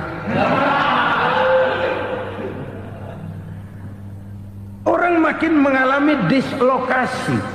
Semua mau jadi pahlawan, semua mau nomor satu, semua ngomong. Iya kalau bidangnya, kalau bukan makin rancu. Marilah lewat kesempatan ini saya mengajak kita untuk tahu diri. Biarkan politisi ngomong politik, biarkan ekonom menata ekonomi, biarkan praktisi bicara soal hukum, biarkan rakyat munajat, istighfar, mohon pertolongan Allah. Tahu diri kita. Kalau memang ayam, kukuruyuk aja dah. Kalau memang kucing, ayo ngeong. Kalau kambing, silahkan ngembe. Udah tahu ayam, ngeong bunyinya. Suaranya palas, orang nggak ngerti, bingung, makin menjadi-jadi. Ibarat kesebelasan sepak bola bangsa kita sekarang ini, rame-rame mau bikin gol, kiper ikut nyerang sekarang. Memilukan dan bahkan memalukan. Wa ma hakamu bighairi ma anzalallah illa fasha fihimul fakru. Kalau hukum yang diterapkan sudah menyimpang dari keadilan yang diajarkan Allah, bertebaranlah kemiskinan di mana-mana. Coba sekarang ini, yang punya duit bingung, apalagi yang kagak punya duit. Yang pengusaha gede ngeluh, apalagi yang pengusaha pas-pasan. Yang kagak punya beras, yang punya beras saja masih bingung, apalagi yang nggak punya beras. Ini sudah demikian merata. Dulu kita kagum mendengar konglomerat kelas buadah, kelas-kelas yang seakan-akan cuma ada dalam khayalan mereka, punya kekayaan miliaran dolar, triliunan. Sudahlah, seolah-olah nggak terjangkau sama kita. Weh, ternyata yang gede-gede itu juga gede utangnya. Dan rontok satu demi satu. Ternyata rakyat selama ini cuma dialamatkan, cuma dijadikan address. Rakyat yang tidak banyak ngerti persoalan ini harus menanggung hidup ini begini berat, harus menanggung beban hidup ini begini tinggi. Daya beli semakin lemah, semakin terpuruk dan terpuruk, sedang keadaan belum juga banyak berubah. Yang hutang sama luar negeri itu kan bukan rakyat kecil, Ciano. Yang banyak nyimpen dolar juga kan Ciano. Rakyat kecil bocah kampung mah jangankan nyimpen dolar, ngelihat juga tumben. Kemana kita mesti bercermin? Sekali lagi saya mengatakan, maaf, kita tidak bermaksud mencari kambing hitam. Karena itu kita tidak bicara orang, kita bicara sistem, kita bicara keadaan. Beginilah yang dikatakan Nabi, penyebab timbulnya bencana, hukum yang ditegakkan tidak lagi berorientasi kepada keadilan, tapi berorientasi kepada kepentingan. Akhirnya bentuk hukum seperti pisau, tajam ke bawah, tumpul ke atas. Hukum cuma buat rakyat kecil, tetapi kelompok menengah ke atas kadang-kadang kebal dari perlakuan hukum.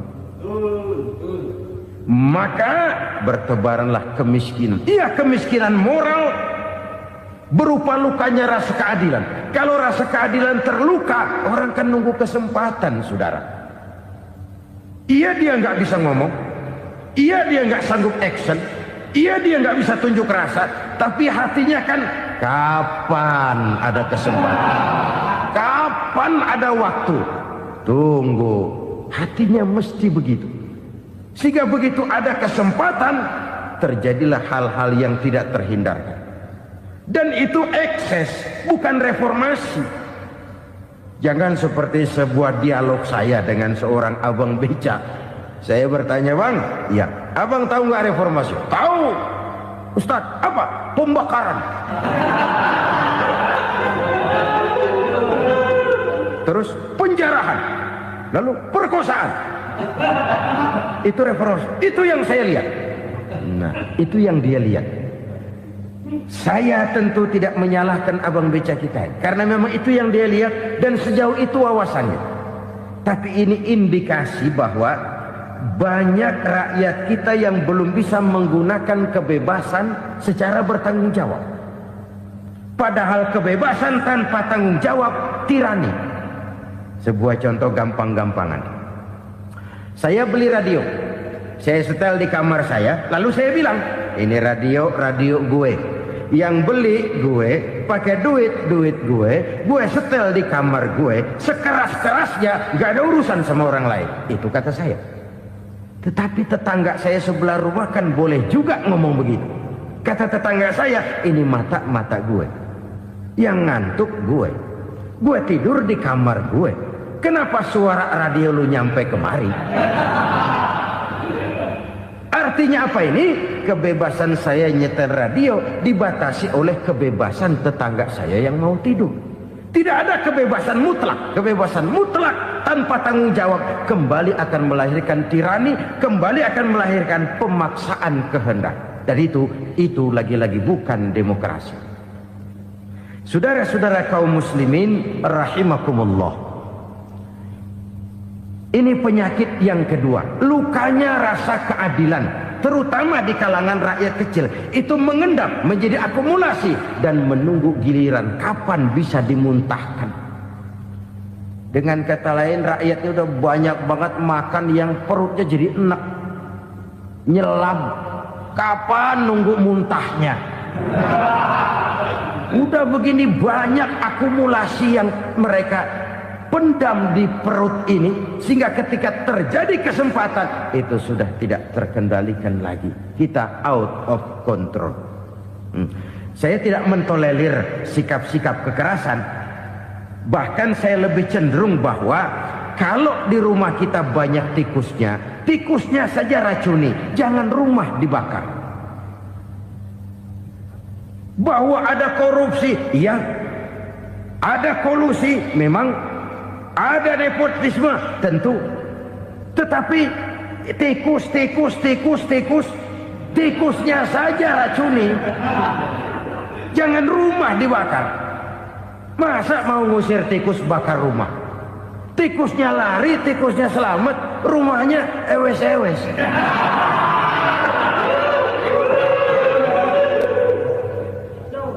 Tikus selamat, rumah nggak punya, masalah nggak terselesaikan dengan sebagaimana yang kita harapkan. Kita sepakat ini negara hukum, dan di hadapan hukum semua manusia itu sama. Itu prinsip yang diajarkan Allah. Al-musawat bainan nas fi takalifil ahkam. Semua manusia sama dalam berhadapan dengan hukum Allah Subhanahu wa taala. Kalau hukum sudah pandang bulu, itu jelas yang enak yang banyak bulunya. Siapa yang banyak bulunya? Monyet. Kalau hukum pandang bulu, monyet keenakan. Saudara-saudara kaum muslimin rahimakumullah, introspeksi. Mari kita bercermin bagaimana perjalanan hukum selama ini. Kalau introspeksi ini kita temukan, lalu ada upaya untuk memperbaiki diri. Jangan menggunakan tak ada gading yang tak retak, mikul duwur mendem jero untuk menutup-nutupi kesalahan orang. Padahal kesalahan itu sedemikian besar. Padahal rakyat kita tiap hari antri sembako. Ada yang sehari sekali makan, ada yang makan sudah bercampur tiwul, ada yang nasi sudah dicampur pisang, balik jadi orok lagi. Macam-macam upaya rakyat untuk menangsal perut ini. Lalu rakyat ditenang-tenangkan, lebih baik puasa Senin Kemis sambil menghadapi krisis ekonomi. Kenapa rakyat yang disuruh puasa? Kenapa bukan pejabatnya yang puasa lebih dulu untuk kemakmuran rakyat? Kalau rakyat yang memang perutnya udah gepeng disuruh puasa, makin krempeng perutnya.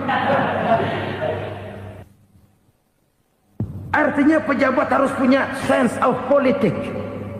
Ya, tidak, puasa itu kan tidak cuma Senin Kemis saja. Puasa itu puasa perasaan, puasa menghargai perasaan yang sedang kondisi yang sedang dihadapi oleh rakyat.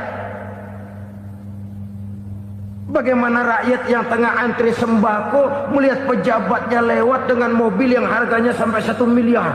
Oh, inilah pemimpin saya. Luka lagi rasa keadilannya. Kita tidak tenggang rasa. Puasa dalam artian itu pun akan menolong menegakkan semangat kebersamaan, membentuk semangat kebersamaan. Saudara-saudara kaum muslimin rahimakumullah, penyebab bencana yang ketiga dikatakan oleh baginda Nabi, wala zaharat fihimul fahishatu illa fasha fihimul maut. Apabila kekejian telah merajalela, maka maut bertebaran di mana-mana. Kita renungi butir kalimat dalam hadis ini. Apabila kekejian telah merajalela, maut bertebaran di mana-mana. Begitu murah arti sebuah kehidupan. Penjarahan untuk hal-hal yang kecil tapi sampai mengorbankan nyawa. Apabila kekejian sudah terjadi di mana-mana, maut pun bertebaran. Maut dalam arti berpisah ruh dengan jasad, tapi juga maut dalam arti orang bisa mati karirnya, orang bisa mati usahanya, orang bisa mati kesempatannya karena perbuatan-perbuatan keji yang selama ini tidak terbendung. Lahirlah teori mafia. Siapa yang kuat dia yang berkuasa, siapa yang lemah dia menjadi mangsa. Proyek-proyek besar yang menang tender itu ya dari itu ke itu saja. Yang pengusaha-pengusaha tidak punya koleksi, koneksi, tidak bisa bayar komisi, dapat proyek tetelan. Ada dagingnya, dikit namanya juga tetelan. Dagingnya sudah habis disantap oleh meja. Sekian puluh meja dilalui, sekian puluh amplop dikeluarkan. Sehingga yang akhirnya ya tinggal tetelan itu tadi. Maka kualitas pekerjaan pun sudah bukan lagi jadi masalah. Demikianlah mafia-mafia ini bermunculan di mana-mana. Di pengadilan terkenallah mafia pengadilan. Hukum bisa dibeli, hukum bisa dipesan menurut kebutuhan sponsor. Mafia peradilan, mafia politik, mafia ekonomi, bahkan mafia agama yang menggunakan agama sebagai kedok, menggunakan agama sebagai dalih, menggunakan agama sebagai topeng untuk melancarkan maksud-maksud politiknya pun tidak tertutup kemungkinan. Apabila kekejian telah merajalela, maut bertebaran di mana-mana. Korupsi, kolusi, nepotisme itu bagian dari kekejian. Kita selama ini kalau mendengar maksiat, itu yang terbayang cuma judi, mabuk, zina. Iya itu maksiat. Tapi korupsi, kolusi, nepotisme itu juga maksiat dalam bentuk lain. Kalau ini sudah bertebaran, maka maut terjadi di mana-mana. Jangan bayangkan cuma mati orangnya, itu sih kewajiban. Yang menyakitkan itu orangnya masih hidup tapi dibikin mati. Karirnya mati. Kenapa? Karena yang diperlukan bukan cuma orang pinter tapi orang taat. Biar pinter, kalau nggak taat minggir. Biar bodoh, kalau taat bisa nyenangin atasan, bisa nyemur. Kumaha juragan wae ayeuna mah. Itu yang kadang-kadang dapat penghargaan. Tidak ada prestasi kerja kecuali bikin senang orang di atas. Kita lihat di desa-desa jalan rusak. Kalau ada berita pejabat anak mau turun, jalan rata sekali. Sampai tanah dari mana aja dikeruk buat ngeratain tuh jalan. Pejabat pulang legok lagi jalanan.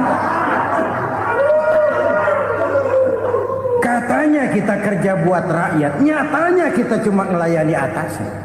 Kenapa? Terjadi lingkaran setan. Seperti kata lagu Dul Sumbang itu. Mahasiswa takut sama dosen, dosen takut sama dekan, dekan takut sama rektor, rektor takut sama menteri, menteri takut sama presiden, presiden takut sama mahasiswa. Muter balik lagi, lingkaran setan, lingkaran setan. Saudara-saudara kaum muslimin rahimakumullah, kekejian yang merajalela, praktek-praktek mafia yang tertuang dalam kehidupan sehari-hari menyebabkan orang mati karirnya, jasad masih hidup, karir mati, itu menyakitkan. Mati bisnisnya. Rakyat kecil pernah senang ketika cengkeh booming, harganya bagus, rakyat banyak yang pergi haji. Lalu mau ditata, lahir tata niaga cengkeh, malah amburadul. Harga cengkeh jatuh, petani cengkeh kecil menjerit. Siapa yang untung? Segelintir orang. Masihkah kita pakai atas nama rakyat untuk kepentingan nasional, padahal yang nyanyi cuma segelintir orang? Masihkah kita mau bohongi rakyat ini dengan mobil nasional tapi bikinan Korea? Masihkah kita mau bermain verbalisme, bermain kata? Ini sebuah masa lalu yang tidak perlu terulang lagi untuk masa-masa yang akan datang. Kekejian merajalela, orang mati karier, bisa mati usaha, mati bisnis. Usahanya maju, dirangkul, hancur. Usahanya maju, dipukul, hancur, tenggelam. Bahkan yang memilukan dan memalukan, badan-badan usaha milik negara itu dikebiri sedemikian rupa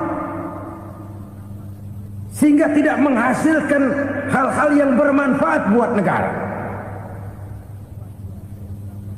Saudara-saudara kaum muslimin rahimakumullah, kalau nafsu yang sudah mengatur itu semua, maka kekejian pun merajalela.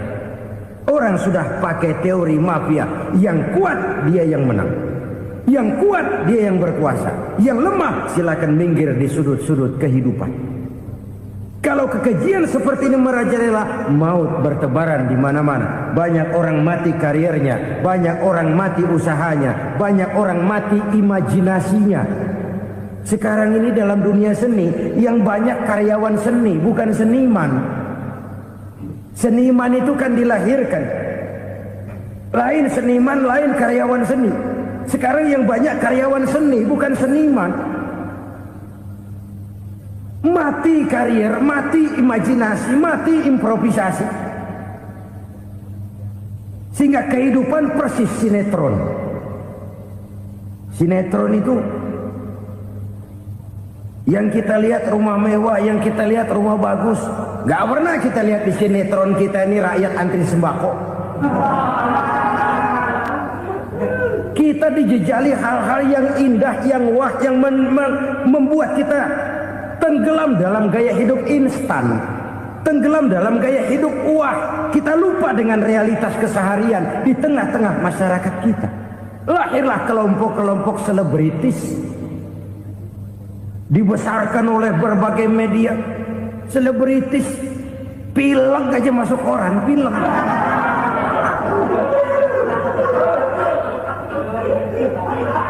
Rakyat yang pingsan antri beras nggak masuk koran. Rakyat yang semaput antri minyak nggak masuk koran. Selebritis panok masuk koran.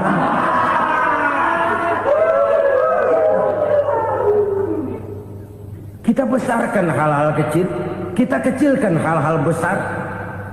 Kenapa? Kita mengejar oplah, kita profit oriented, tidak lagi berorientasi kepada realitas hidup yang kita hadapi ini. Kalau kekejian sudah merajalela, kata Nabi, maka maut bertebaran di mana-mana. Maut dalam artian maut, coba lihat sekarang begitu murah nyawa. Karena 1000 perak orang mau nusuk bunuh. Karena beras seliter orang khilaf. Begitu murah kehidupan. Tapi kekejian dalam bentuk korupsi, kolusi, nepotisme, kekejian dalam bentuk itu mematikan karier, mematikan bisnis, mematikan imajinasi, mematikan kreativitas. Itu juga maut dalam bentuk lain akibat kekejaman lain. Ini penyebab yang ketiga. Yang keempat, penyebab bencana menurut baginda Rasul, wala tukhfiful mikyala illa muni'un nabat. Apabila timbangan sudah dicurangi, maka tercegahlah tumbuh-tumbuhan.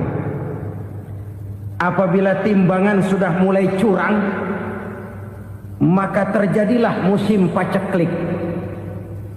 Apabila bisnis sudah bergaya mafia tadi itu, kecurangan-kecurangan terjadi, tender di balik pintu, yang dimenangkan cuma kelompok-kelompok yang bisa memberikan presentasi yang besar, muni'un nabat, terjadilah paceklik. Paceklik, panen gagal, wereng ya wereng, kemarau panjang, it's okay, air sulit, iya, tetapi kan semua itu ada yang ngatur. Kemarau ada yang ngatur, belalang itu ada yang ngatur, air itu juga ada yang ngatur. Yang ngatur itu yang serba maha. Kalau ia murka melihat kecurangan timbangan, Allah itu kalau murka kan gampang saja, tinggal komandoin balang, lang, hancurin tuh sawah. Konvoy belalang, konvoy. Allah tinggal ngutik angin El Nino, mampir lo ke Indonesia. Hujan nggak turun-turun, kemarau panjang. Jadi kalau musim kemarau kan namanya anginnya El Nino. Kalau musim hujan anginnya namanya La Nina. Cakep namanya, kejem orangnya. Saudara lihat Cina sekarang sedang kena La Nina, banjir besar, ribuan orang meninggal. Dia mah ribuan mati kagak berasa, rakyatnya miliaran. Bangladesh lagi ngalami La Nina, India lagi ngalami La Nina. Angin, hujan, kemarau, belalang itu kan ada yang ngendaliin. Kuncinya bukan di belalangnya, kuncinya bukan di peredaran matahari berputar, kuncinya di atas yang mengatur semua itu. Kalau timbangan sudah mulai curang, pengusaha sudah nggak mau jujur, apa nggak bikin perut jadi mual? Begitu rakyat antri sembako pingsan nggak dapat beras, sementara beras ditumpuk-tumpuk sampai membusuk. Kemana hati nuraninya? Kemana akal pikirannya? Kemana mereka yang berbuat atas nama rakyat tapi melihat rakyat susah tidak tergerak hatinya? Apabila timbangan sudah mulai dicurangi, bisnis sudah mulai melenceng, maka terjadilah paceklik. Sebuah negara yang berhasil dalam swasembada pangan, lalu sekarang menjadi negara yang rakyatnya antri untuk memperoleh kebutuhan pangan. Saudara-saudara kaum muslimin rahimakumullah, ini intinya adalah kecurangan. Kalau kecurangan sudah terjadi di mana-mana, dan ini milik siapa saja, bukan soal tempat, bukan soal jabatan, soal manusianya, SDM-nya. Kecurangan tidak cuma terjadi di kantor, di masjid bisa terjadi kecurangan. Korupsi tidak hanya bisa terjadi di kantor, di madrasah bisa ada korupsi. Faktor manusianya, ini soal SDM. Kecurangan yang besar tentu besar lagi kerugiannya. Kecurangan yang kecil, kecurangan sehari-hari, pedagang-pedagang kecil ngurangi timbangan, barang yang buruk dikatakan baik, yang baik dikatakan buruk, itu merugikan perorangan. Kecurangan yang besar merugikan bangsa dalam bentuk total, dalam bentuk seutuhnya. Nah, kecurangan-kecurangan seperti ini rakyat kan lihat, rakyat kan tahu, dan itu kembali terakumulasi di sini, pegel. Dan jangan lupa, rakyat yang nggak ngomong itu, rakyat yang nggak bersuara itu, batinnya menjerit, jeritannya menggoncang aras, dan itu didengar Allah. Yadullah fauqal jamaah, kata Nabi, tangan Tuhan di atas orang banyak. Jeritan hati rakyat menggoncang aras. Rakyat yang terlalu banyak dizolim, rakyat yang terlalu banyak dirugikan, ya rakyat yang terlalu banyak di atas namakan, menjerit batinnya, menggoncang aras, dan Allah bisa menggerakkan apa saja untuk membuat satu situasi. Allah bisa menggerakkan apa saja untuk membuat satu situasi. Saudara-saudara kaum muslimin rahimakumullah, ini faktor yang ketiga, timbulnya kecurangan. Faktor yang keempat maksud saya. Yang kelima, penyebab timbulnya bencana menurut baginda Nabi, wala muni'uz zakat wala muni'uz zakat illa hubbisa anhumul qatr. Apabila zakat enggan dibayar, maka tercegahlah kotrun. Kotrun ini kalau bahasa kita sembako. Maka tercegahlah kebutuhan-kebutuhan yang kita perlukan. Ini, kita tidak meragukan bahwa yang kita tuju adalah masyarakat yang adil dalam kemakmuran dan makmur dalam keadilan. Nah, antara kemakmuran dan keadilan ini memang sering tidak bisa berjalan seiring. Pada saat kemakmuran kita kejar, ekonomi kita pacu, ada nilai-nilai keadilan yang tertinggal. Pada saat nilai keadilan kita tegakkan benar-benar, ada unsur-unsur kemakmuran yang terabaikan. Oke, kita bisa mengatakan kasus. Oke, kita bisa mengatakan itu sebagian kecil. Tapi kalau sebagian kecil, lama-lama kan jadi sebagian besar. Oke, kita mengejar kemakmuran. Pertanyaannya, kemakmuran untuk siapa? Oke, kita berikan kelompok tertentu kue yang besar dengan harapan nanti dia bagiin kuenya kepada yang kecil-kecil. Tapi kenyataan mereka yang dapat kue besar akhirnya malah lupa diri dan lupa daratan. Mau makin besar, malah memeras yang kecil-kecil ini. Sekarang kan yang kecil modali yang besar. Ramai-ramai buka bank, ternyata kamuflase. Uang banknya untuk kredit perusahaannya sendiri. Nasabahnya rakyat kecil. Artinya apa? Rakyat kecil disuruh modalin orang yang udah gede. Ini kan sumber geledek urusan.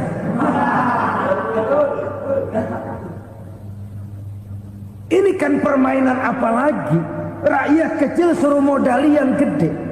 Nasabahnya rakyat kecil, kumpulkan uangnya di bank, kucurkan kredit kepada perusahaannya sendiri. Bukankah itu rakyat kecil suruh modali yang gede?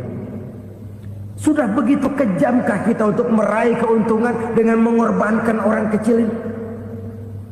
Sudah tidak bicara lagi kah nurani kita melihat penderitaan orang yang semakin susah ini? Kalau zakat enggan dibayar, padahal zakat 2,5% saja, 2,5% saja. Kalau itu pun enggan, kalau zakat saja enggan, bagaimana pula yang namanya sodako, bagaimana pula yang namanya infak, bagaimana pula yang namanya santunan, bantuan. Kadang-kadang lipstick nyumbang si nyumbang, cuman nyolongnya lebih gede. Ini namanya sumbangan lipstick. Buat lipstick itu kan buat ngumpetin bibir pucat. Itu fungsi utama lipstick.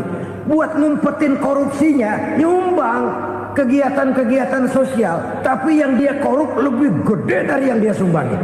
Lipstick kamuflase. Nepu kata anak sekarang.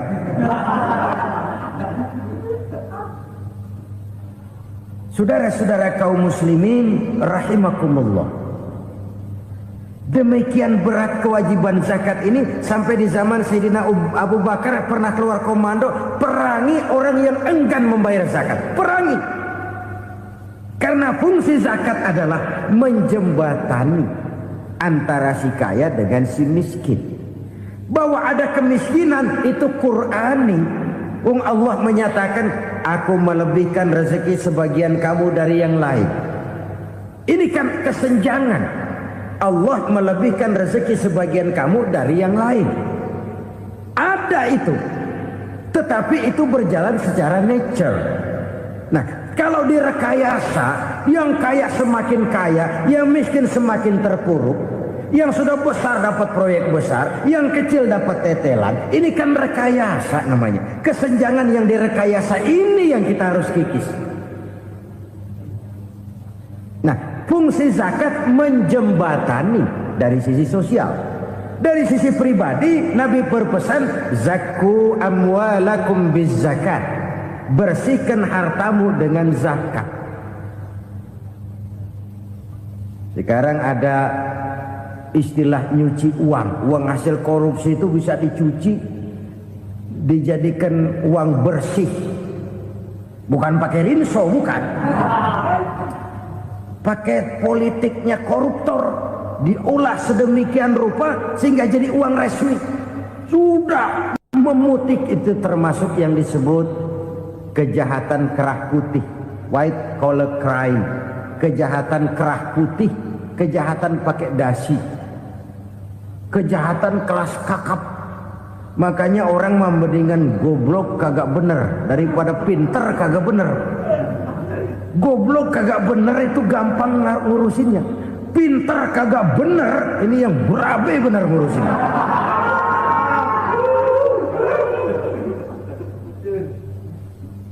Kita bukan cuma perlu orang pinter kok di zaman sekarang, kita perlu orang-orang bener yang punya komitmen, yang sesuai kata dan perbuatan, yang bisa merasakan apa yang dirasakan oleh rakyat, yang punya sense of politik yang tinggi, yang peka, yang penuh keterbukaan, yang punya wawasan dan pandangan jauh ke depan.